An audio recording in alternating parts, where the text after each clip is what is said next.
A comunidade Narrações Imersivas acaba de chegar. Torne-se membro e tenha acesso a todos os nossos livros, sem interrupções ou propagandas. E em formato de MP3, ouça diretamente da nossa plataforma no Hotmart. Por menos de uma Coca-Cola por mês, você assina nossa comunidade e apoia diretamente nosso trabalho. Não perca mais tempo e venha curtir mais uma forma de ouvir narrações imersivas. Link para assinar a comunidade na descrição ou no primeiro comentário fixado. Fique agora com mais um episódio imersivo.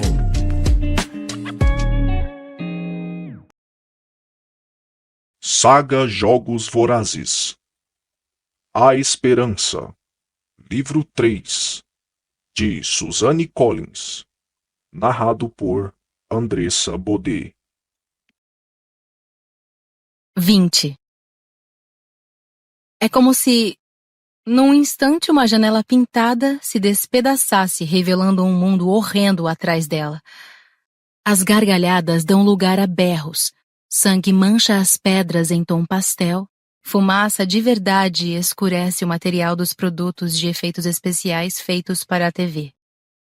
Uma segunda explosão parece dividir o ar e faz meus ouvidos retinirem, mas não consigo identificar de onde veio.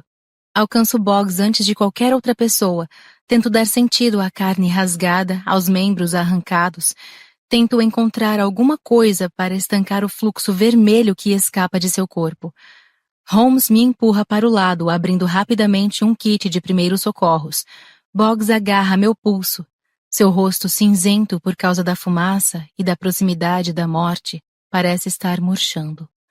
Mas as palavras que ele pronuncia em seguida são uma ordem. O olo. O olo. Cambaleio ao redor, cavando em meio a pedaços de ladrilho pegajosos de sangue, estremecendo quando encontro fragmentos de carne ainda quente. Encontro-o cravado numa escada junto com uma das botas de Boggs. Pego o objeto, limpo-o com minhas próprias mãos e o devolvo ao meu comandante. Holmes está amparando o que restou da coxa esquerda de Boggs numa espécie de bandagem de compressão, mas ela já está empapada de sangue. Ele tenta fazer um torniquete para atar a outra acima do joelho ainda existente. O restante do esquadrão se reuniu numa formação protetora ao redor da equipe e de nós. Finnick tenta ressuscitar Messala, que foi lançado contra um muro pela explosão. Jackson berra no bocal de um comunicador de campo, tentando sem sucesso pedir ao acampamento para que nos envie médicos, mas sei que já é tarde demais. Quando eu era pequena, observando minha mãe trabalhar, aprendi que, uma vez que uma poça de sangue alcança determinado tamanho, não há mais remédio. Eu me ajoelho ao lado de Boggs, preparada para repetir o papel que desempenhei com Rue e com a morfinácea dos 6, dando a ele a oportunidade de ser amparado por alguém enquanto sua vida lhe é tirada. Mas Boggs tem ambas as mãos trabalhando no olo. Ele tecla um comando pressionando o polegar na tela para o reconhecimento de sua impressão digital, falando uma série de letras e números em resposta a uma solicitação. Uma barra de luz verde sai do olo e ilumina seu rosto. Ele diz: "Inapto a comandar. Transferindo evacuação com prioridade de segurança para o soldado 451 do esquadrão, Katniss Everdeen." Tudo o que ele consegue fazer é virar o olo na direção do meu rosto. Diz o seu nome. Katniss Everdeen. Digo na barra verde. Subitamente, ela me prende em sua luz. Não consigo me mexer, não consigo nem mesmo piscar enquanto imagens tremeluzem rapidamente diante de meus olhos. Estarei sendo escaneada? Gravada? Cegada? A luz desaparece e sacudo a cabeça para me livrar dela. O que foi que você fez? Preparar para a retirada! Berra Jackson. Finnick está berrando algo de volta, gesticulando para a extremidade do quarteirão por onde entramos. Um material preto e oleoso jorra da rua como se fosse um geyser, serpenteando por entre os prédios, criando uma impenetrável parede de escuridão. Não parece ser nem líquido nem gasoso, nem mecânico nem natural. Certamente é letal. Não há possibilidade de voltar por onde entramos. Um tiroteio ensurdecedor tem início quando Gale e League 1 explodem uma trilha do outro lado das pedras na direção da extremidade do quarteirão. Não sei o que estão fazendo até que uma outra bomba, a 10 metros de distância, é detonada, abrindo um buraco na rua. Então me dou conta de que essa é uma tentativa rudimentar de desativar as minas. Holmes e eu agarramos Boggs e começamos a arrastá-lo atrás de Gale. A agonia se instala e ele grita de dor. E eu quero parar, achar uma maneira melhor de carregá-lo, mas o negrume está se erguendo acima dos prédios, inchando, rolando na nossa direção como se fosse uma onda. Sou puxada para trás. Solto Boggs e dou de cara com as pedras. Pita olha para mim, entorpecido, enlouquecido. De volta à terra dos telesequestrados, sua arma apontada para mim, descendo para esmagar o meu crânio. Rolo para o lado, ouço a coronha bater com força na rua. Percebo os corpos desabando com o canto do olho enquanto Mitchell se joga sobre Pita e o imobiliza no chão. Mas Pita, sempre tão forte e agora aditivado pela insanidade das teleguiadas, dá um chute na barriga de Mitchell e o lança mais para baixo no quarteirão. Ouve-se um estalo bem alto de uma armadilha quando o casulo é detonado. 4 cabos atados a faixas nos prédios explodem as pedras, arrastando a rede que prende Mitchell. A situação não faz sentido algum.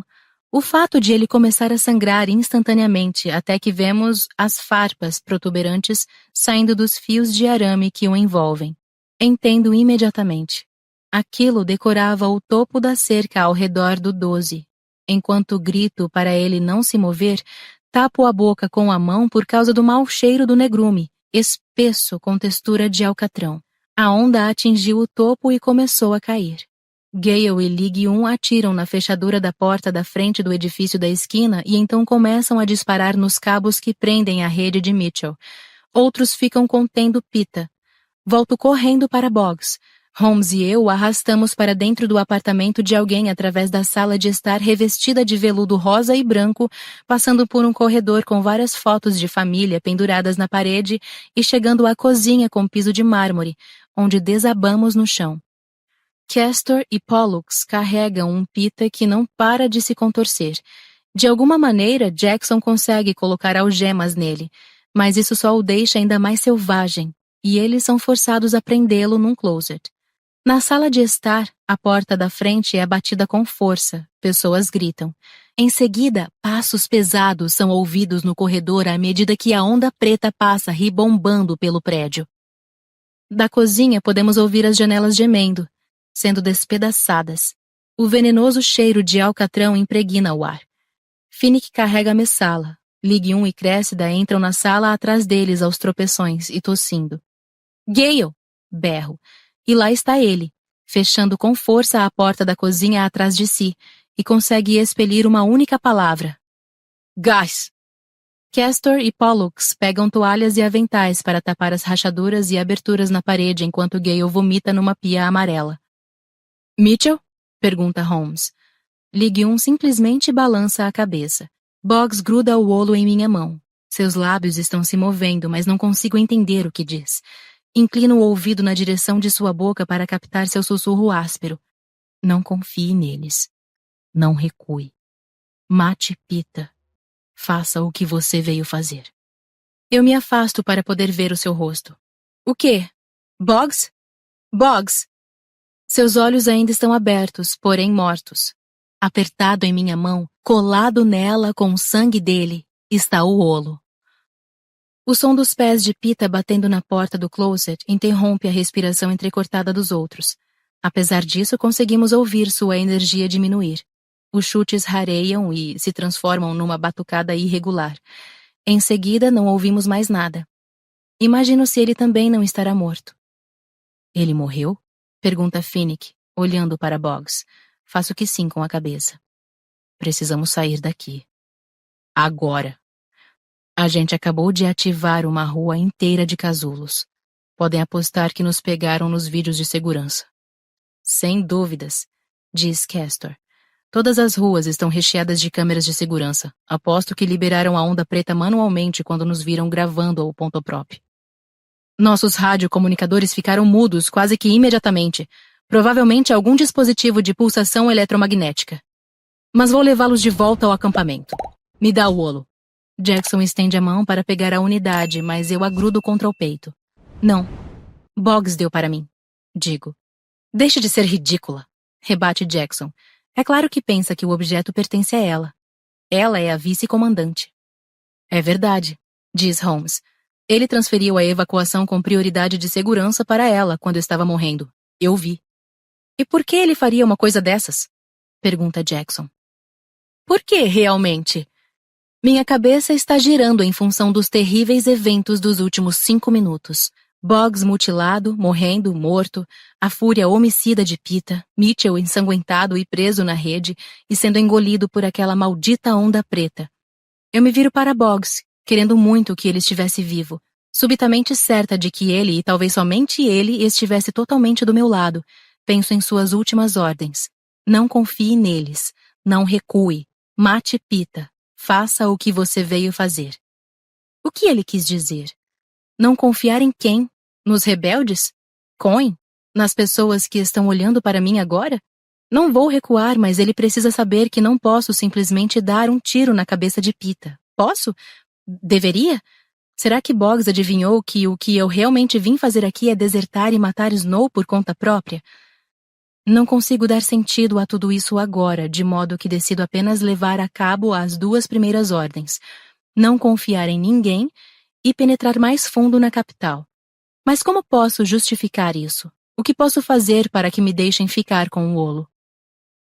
Porque estou numa missão especial para a presidenta Cohen. Acho que Boggs era a única pessoa que sabia disso. A história não convence Jackson em hipótese alguma. Para fazer o quê? Por que não contar a verdade a eles? Seria tão plausível quanto qualquer outra ideia que me viesse à cabeça, mas a coisa deve parecer uma missão real, não uma vingança. Para assassinar o presidente Snow antes que as perdas de vidas nesta guerra tornem nossa população insustentável. Não acredito em você, diz Jackson. Na condição de sua comandante atual, ordeno que você transfira para mim a evacuação com prioridade de segurança. Não. Digo. Isso seria uma violação direta das ordens da presidenta Cohen. Armas são apontadas, metade do esquadrão para Jackson, metade para mim. Alguém está prestes a morrer quando cresce da fala. É verdade. É por isso que a gente está aqui. Plutarch quer que isso seja transmitido pela TV. Ele acha que se a gente conseguir filmar o tordo assassinando Snow, isso acabará a guerra. As palavras fazem com que Jackson pare por um instante. Então ela faz um gesto com a arma na direção do closet. E por que ele está aqui? Aí eu sou obrigada a dar razão a ela. Não consigo imaginar nenhum motivo racional para Cohen enviar um garoto instável, programado para me matar, a uma missão tão importante. Isso realmente enfraquece minha história. Cresce da volta a me socorrer. Porque as 2 entrevistas pós-jogos com Caesar Flickerman foram filmadas nos aposentos pessoais do presidente Snow. Plutarch acha que Pita pode ser de alguma utilidade como guia num local que mal conhecemos. Quero perguntar a Créssida por que ela está mentindo por mim. Por que está lutando para que continuemos com nossa missão autodesignada? Agora não é o momento. Temos de sair daqui, diz Gale. Estou com a Katniss. Se vocês não querem ir com a gente, voltem para o acampamento. Mas vamos sair daqui agora. Holmes abre o closet e coloca nos ombros um Pita inconsciente. Pronto. Boggs, diz Ligue 1. Não podemos levá-lo. Ele entenderia, diz Finnick. Ele solta a arma de Boggs do ombro dele e a prende no seu. Vá na frente, soldado Everdeen. Não sei como ir na frente. Olho para o olo em busca de orientação. Ele ainda está ativado, mas poderia muito bem estar quebrado, considerando o tanto que me ajuda. Não há tempo para ficar mexendo nos botões, tentando entender como operá-lo. Não sei como usar isto aqui. Boggs disse que você me ajudaria, digo a Jackson. Ele disse que eu podia contar com você. Jackson olha feio para mim, tira o olo de minha mão e tecla um comando. Uma interseção aparece. Se a gente sair pela porta da cozinha, tem um pequeno pátio e depois os fundos de uma outra unidade de prédios de esquina. Estamos olhando para uma panorâmica das 4 ruas que se encontram na interseção. Tento me localizar enquanto observo o cruzamento no mapa piscando com casulos em todas as direções. Esses são apenas os casulos que Plutarch sabe que existem. O olho não indicava que o quarteirão de onde acabamos de sair estava minado, que possuía o geyser preto ou que a rede era feita de arame farpado. Além disso, pode ser que haja pacificadores com os quais teremos de lidar, agora que sabem qual é a nossa posição. Mordo a parte interna do lábio, sentindo os olhos de todos sobre mim. Vistam suas máscaras. Vamos sair por onde entramos. Objeções instantâneas. Ergo minha voz. Se a onda era assim tão poderosa, então pode ter ativado e absorvido outros casulos em nosso caminho. Todos param para avaliar minhas palavras. Pollux faz alguns sinais rápidos para seu irmão. Pode ser que também tenha estragado as câmeras. Traduz Castor. Pode ter tapado as lentes. Gale coloca uma de suas botas na bancada e examina a mancha preta em seu dedo. Raspa-a com uma faca de cozinha que achou em cima da bancada. Não é corrosiva. Acho que a intenção era sufocar ou envenenar a gente. Provavelmente essa é a nossa melhor hipótese, diz Ligue 1. Máscaras são colocadas. Finnick ajusta a máscara de Pita sobre seu rosto desmaiado. Cressida e Ligue 1 erguem um tonto messala entre elas. Fico esperando que alguém assuma a posição dianteira quando me lembro de que agora esse é o meu trabalho. Empurro a porta da cozinha e não encontro nenhuma resistência. Uma camada de 5 centímetros de gosma preta espalhou-se a partir da sala de estar e tomou mais ou menos 75% do corredor. Quando a testo cautelosamente com a ponta da bota, descubro que possui consistência gelatinosa. Levanto o pé e depois de esticar ligeiramente, a gosma volta para baixo.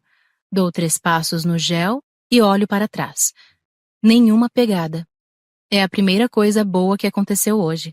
O gel torna-se ligeiramente mais espesso à medida que atravesso a sala de estar. Abro a porta da frente esperando que litros e litros da substância caiam e invadam o recinto, mas o produto mantém sua forma.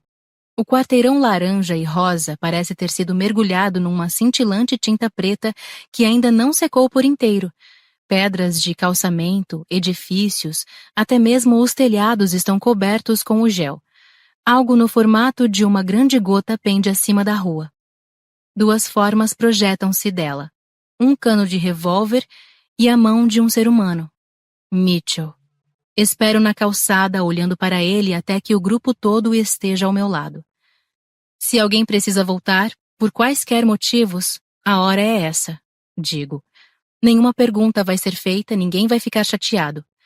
Ninguém parece inclinado a recuar, então começo a me mover em direção ao interior da capital, ciente de que não dispomos de muito tempo. O gel está mais profundo aqui, 10 a 12 centímetros, e emite um som de sucção cada vez que se levanta o pé, mas ainda está cobrindo as nossas pegadas. A onda deve ter sido enorme, com um tremendo poder, já que afetou diversos quarteirões à frente. E embora pise com cuidado, acho que meus instintos estavam certos em relação a ela ter detonado os outros casulos. Um quarteirão está salpicado de corpos dourados de teleguiadas.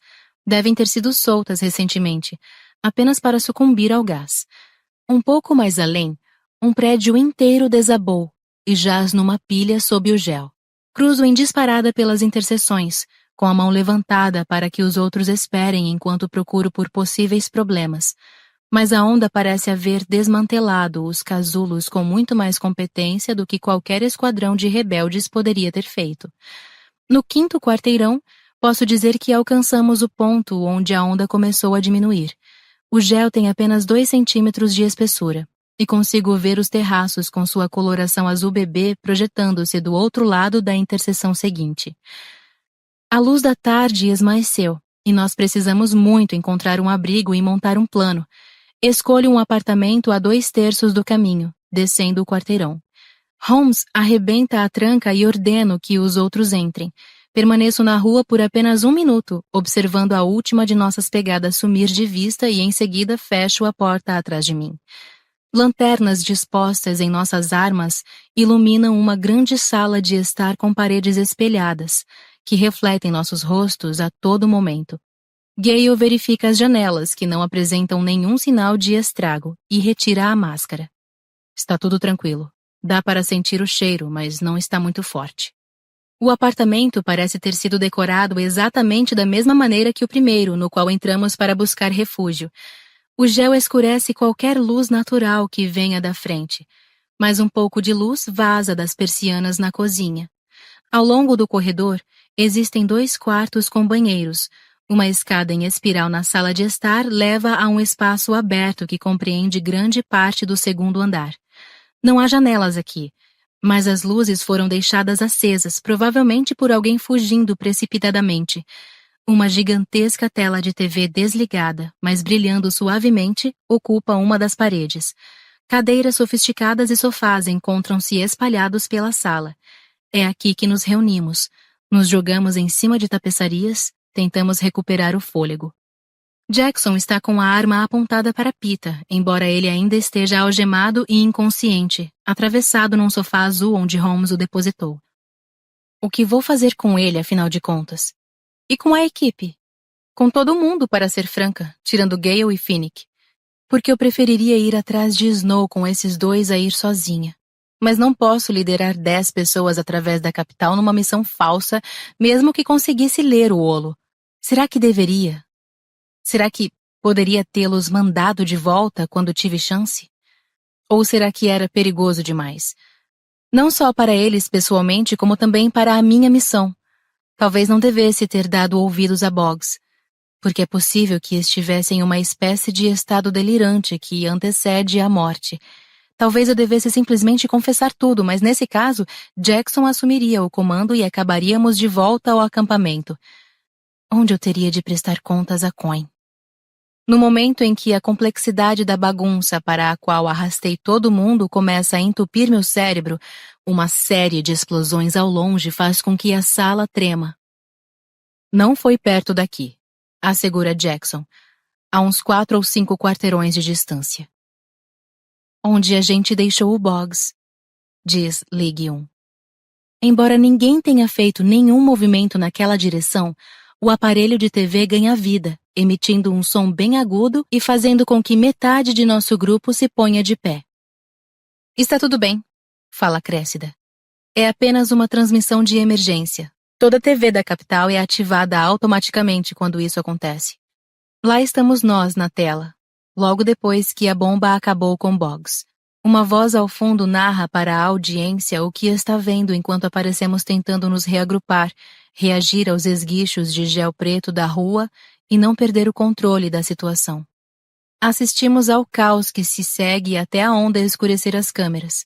A última coisa que vemos é Gale, sozinho na rua, tentando atirar nos cabos que mantém Mitchell pendurado. A repórter identifica Gale, Finnick, Boggs, Pita, Cressida e eu pelos nomes. Não tem nenhuma tomada aérea. Boggs devia estar certo em relação ao número de aerodeslizadores deles, diz Castor. Não notei isso, mas acho que é o tipo de coisa em que um cinegrafista repara de imediato. A cobertura continua do pátio atrás do apartamento onde nos abrigamos. Pacificadores estão alinhados no telhado em frente ao nosso esconderijo anterior. Projéteis são lançados na direção da fileira de apartamentos, desencadeando a explosão em série que ouvimos e o prédio desaba numa pilha de entulho e poeira. Agora há um corte para um noticiário ao vivo. Uma repórter está de pé no telhado com os pacificadores. Atrás dela, o quarteirão de prédios de apartamentos está em chamas. Bombeiros tentam controlar o fogo com mangueiras. Nossa morte é dada como certa. Finalmente um pouco de sorte, diz Holmes. Acho que ele tem razão. Certamente é melhor que sermos perseguidos pela capital. Mas fico imaginando como isso estará repercutindo no 13, onde minha mãe e Prim, Hazel e as crianças, Annie, Hamit e várias outras pessoas do 13 pensam que acabaram de nos ver morrendo. Meu pai. Ele acabou de perder minha irmã e agora... Diz League 1. Acompanhamos o filme que se segue. exultantes em sua vitória, principalmente sobre mim, separando material para fazer uma montagem do tordo ascendendo ao poder dos rebeldes. Acho que eles já tinham esse conteúdo preparado há algum tempo, porque parece muito bem acabado, e então entrando ao vivo para que alguns repórteres possam debater meu muito merecido fim. Mais tarde, prometem, Snow fará um pronunciamento oficial. A tela escurece. Os rebeldes não fizeram nenhuma tentativa de invasão durante a transmissão, o que me leva a acreditar que imaginam que as imagens retratam a verdade. Se é assim, realmente estamos por conta própria. Então, agora que a gente está morto, qual é o próximo passo? Pergunta Gale. Isso não é uma coisa óbvia? Ninguém sabia que Pita recuperara a consciência. Não sei há quanto tempo ele observava tudo, mas a julgar pelo olhar de tristeza em seu rosto, tempo suficiente para ver o que aconteceu na rua. A maneira como enlouqueceu tentou quebrar a minha cabeça e jogou Mitchell no casulo. Ele se senta com um esforço doloroso e dirige suas palavras a Gale. Nosso próximo passo é me matar.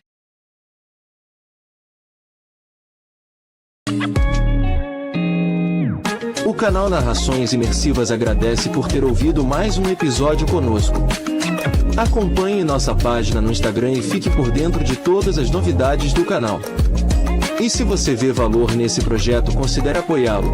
Faça parte da nossa comunidade no Hotmart. Até a próxima com mais uma narração imersiva.